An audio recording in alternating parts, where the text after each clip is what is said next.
Olá, vamos apresentar agora a dendrologia da espécie vegetal de nome comum mangaba e nome científico Ancornia speciosa. A nossa dupla é composta pelo Leonardo Barbosa Silva e eu, Tiago Vieira da Costa, sob a orientação da professora Luísa Juliette. Então, a mangaba pertence à família Apocynaceae, que é uma das 10 maiores famílias angiospermas. Assim, são vários os representantes dessa família. Ela pertence ao gênero Ancornia, à espécie Ancornia speciosa e tem nomes populares: mangaba, mangabeira do cerrado, mangabeira do norte. Esses nomes estão muito associados ao seu local de ocorrência. As características morfológicas dessas espécies arbóreas são bem interessantes. Por exemplo, ela possui porte médio, ou seja, ela não atinge alturas muito elevadas, tem crescimento lento e copa ampla. Sua copa ela tende a ocupar um espaço bem grande para os lados. O tronco é geralmente único, tortuoso ou reto. Isso quer dizer que o tronco ele não sofre tantas bifurcações em seu desenvolvimento natural. O caule é rugoso e áspero, devido à sua capacidade adaptativa às diferentes regiões, e toda a planta exuda látex de cor branca ou rosa. Em relação às suas folhas, elas geralmente são simples, opostas, com uma textura rugosa e de formato elíptico. A sua inflorescência é do tipo dicásio ou cimeira. O que isso quer dizer? Toda vez que tem uma flor sendo produzida, ela tem uma flor central e pode produzir duas gemas em sua periferia, ao redor da folha. O seu fruto é do tipo baga, com formato elipsoidal ou arredondado. Esse tipo de fruto ele é o mais comum e possui muitas sementes e é um fruto muito carnudo. E as suas sementes, que são numerosas em relação ao fruto, dentro de cada fruto, são achatadas e arredondadas. Em relação à sua reprodução, essa planta, a mangaba, pode ser reproduzida de três maneiras. A primeira forma é a propagação por sementes. A propagação por sementes é onde uma nova planta vai surgir a partir de uma semente retirada do fruto. Contudo, as sementes de mangaba são recalcitrantes, ou seja, elas não podem sofrer uma desidratação por muito tempo, porque logo perdem seu poder germinativo. Dando continuidade ao processo de reprodução por sementes, na produção da muda, essa planta ela se adapta bem a solos argilo-arenosos. Então, colocar um solo com essa textura proporcionará um desenvolvimento melhor para aquela muda. Em seguida, o desenvolvimento da sua muda, podem ser acomodadas em tubetes ou nos próprios sacos em que a muda teve seu desenvolvimento inicial.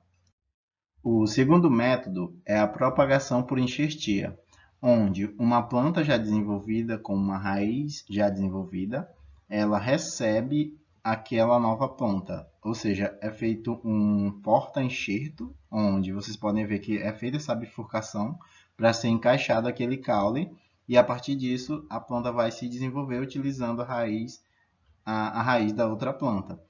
Esse tipo de propagação ele é mais vantajoso porque ele requer menos tempo. A planta se desenvolve em menos tempo, comparado com o desenvolvimento por sementes. Contudo, as plantas, quando se desenvolvem com sementes, elas têm uma variabilidade genética que pode ser benéfica ou não. Então, pode se constituir como um benefício ou não para a planta. Mas, em relação ao tempo, essa propagação por enxertia ela é mais rápida. O terceiro tipo de propagação é a micropropagação. Para a mangaba, ela ainda é muito recente, então não tem imagens para mostrar para vocês. Mas a micropropagação é utilizado um órgão celular e esse órgão ele se desenvolve em um ambiente fechado, isento de pragas e doenças, um ambiente com certa asepsia, e a partir daí essa planta se desenvolve a partir de uma célula daquela planta. Então, para a mangaba já são feitos alguns estudos que possibilitam esse tipo de reprodução. Em relação ao plantio ou cultivo da mangaba, ela pode ser cultivada de três formas, em três sistemas. O sistema solteiro, onde ela é cultivada apenas como a espécie principal daquele local, como única espécie. ou em consórcio com culturas perenes e de ciclo curto, ou seja, integrada a um determinado sistema, como o ILPF, onde se tem um componente florestal, que a mangaba pode estar sendo esse componente florestal, e como enriquecimento da vegetação nativa da qual faz parte. Isso quer dizer que, como o enriquecimento da vegetação nativa, no local de ocorrência dessa planta, é proporcionada a reprodução elevada daquela espécie. Então, ela entra dentro daquele componente vegetal como que venha suprir uma necessidade em relação a um dano ambiental ou daquele local onde ela vai ser implantada. A mangabeira, ela não tem uma fenologia, é uma planta que ainda não tem uma fenologia ainda bem descrita, por ser uma espécie vegetal em processo de domesticação. Então, ela apresenta uma diversidade de eventos fenológicos e, dependendo da região, possui duas florações durante o ano, no verão e no inverno, ou chuva e seca. Quanto à frutificação, há diferenças entre as safras e no aspecto do fruto, tendo produção maior e menor aparência no verão. Ou seja, as condições edafoclimáticas vão indicar o desenvolvimento fenológico daquela espécie. Então, como é possível ver aqui nesse gráfico, a espécie ela pode florescer até 2 vezes, né, em um curto espaço de tempo, produzir frutos verdes maduros aqui em relação a essas espécies, devido a essas condições, oscilações nas condições climáticas e aquele local onde ela está inserida. Em relação a clima e solo, essa planta ela está presente em uma grande parte do território nacional, ou seja, em quase todos os biomas. Então, é uma planta semidecidual nativa de regiões tropicais, ou seja, ela é encontrada mais próximo aos trópicos. Então, o Brasil é um local onde ela pode ser encontrada. E é encontrada naturalmente em áreas de vegetação aberta, como cerrados, cerradões, tabuleiros e restinga. Em algumas regiões do cerrado, como chapadas e chapadões, é possível observar a incidência da mangabeira.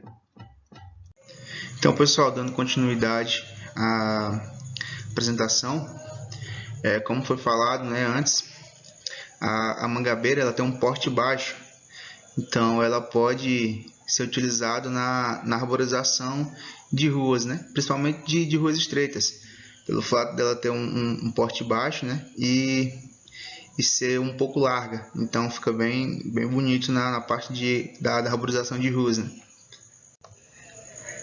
O uso da sua madeira, a sua madeira ela é bem fácil de trabalhar, né? Porém, ela não é muito utilizada para a parte de móveis, construção de móveis, é utilizado para caibo de telha, ela não é muito utilizado para essas partes. Ela é mais utilizada para caixotaria, né? E lenha e carvão. E também ela é muito utilizada na parte de cerca. O pessoal, os mais antigos, né? Eles usam muito para cerca, né? Utilização para cercar as suas terras. Então é muito utilizado também para essa parte. O principal uso da mangabeira é para a extração da polpa, né? Então, a mangabeira, embora típica do bioma da Caatinga, né, pode ser encontrada também no Cerrado. A importância social da mangabeira é relacionada aos agroextrativistas, como eu falei, também chamados de catadores da mangaba. Então, o uso da mangaba para culinária é muito importante pelo fato da sua polpa ser bem saborosa. E o seu fruto, ele é usado tanto para polpa, né, fazer suco, e as suas folhas, né, o tronco e folhas, que é o látex que é extraído, é utilizado que é chamado leite da mangaba, é utilizado para propriedades medicinais. Então, muitos estudos aí vão ser relacionados a mangaba para propriedades medicinais. Então, esse é o ponto primordial da mangaba, é onde ela tem a sua extração máxima, né? É um mapa de ocorrência, onde você pode ver praticamente todo o Brasil, aí você pode encontrar a mangaba. E as pragas e doenças dela, né? A primeira é o pulgão. Ele se alimenta da seiva e elaborado, né, encontrada nos brotos terminais, provocando o encarquilhamento da folhagem.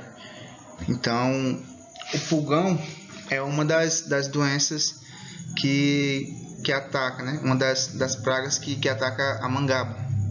Ele não é tão, assim, ele não é um dos principais, mas é muito bom ter cuidado quando visto o pulgão na árvore.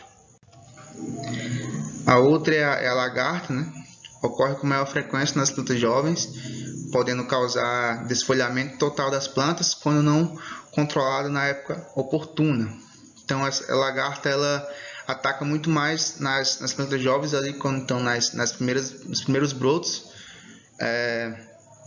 A lagarta ela vai atacando, e se você não controlar, você pode estar perdendo a sua muda, né? E perdendo a sua produção também. Então tem que prestar bastante atenção e ter um controle bem efetivo.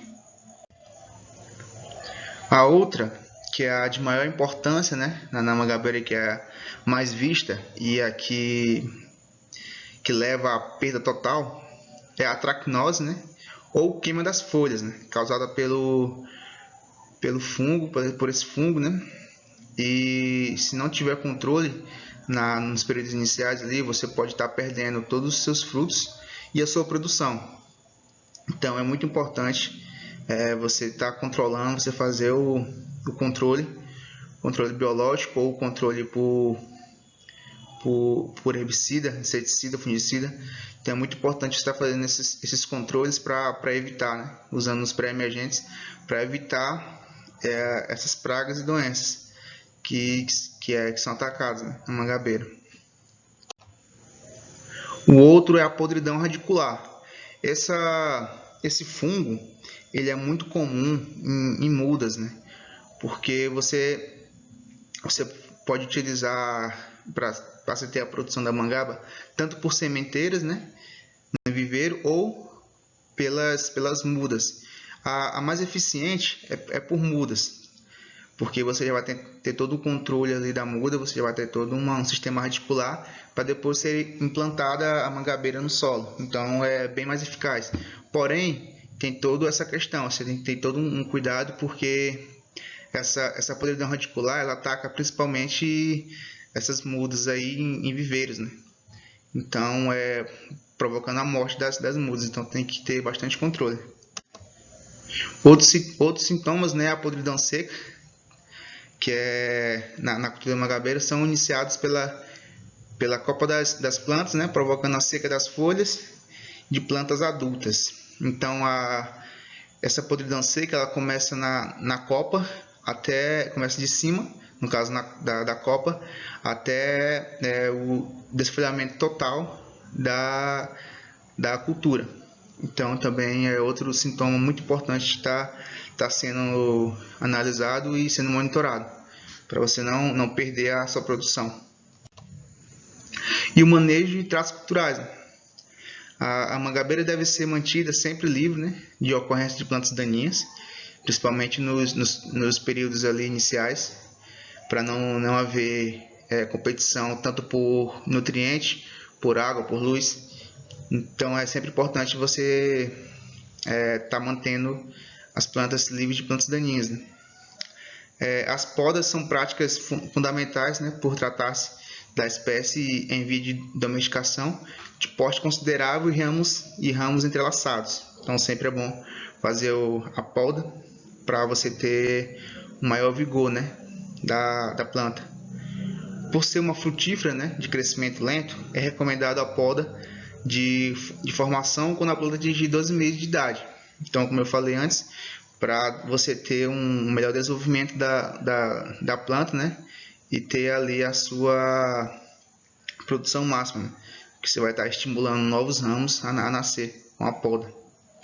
A poda da frutificação deve ser feita após a colheita, para a eliminação de ramos secos, mal formados, doentes e aqueles que comprometem a arquitetura da copa ou dificultam o manejo da cultura. Então, essa poda também ela pode evitar aquela outra doença, que é a podridão seca, que vai começando na copa da árvore, né, até ter perca total. Então, você fazendo essa poda, você já evita também essa podridão seca. Pode ser um manejo aí para você evitar. A cobertura morta, né, principalmente no primeiro período seco, após o plantio, promove efeito positivo no pigmento e sobrevivência das plantas jovens. Então, essa foi a nossa apresentação. Espero que vocês tenham gostado, tenham aprendido também mais um pouco sobre essa cultura de grande importância para o Brasil. Obrigado.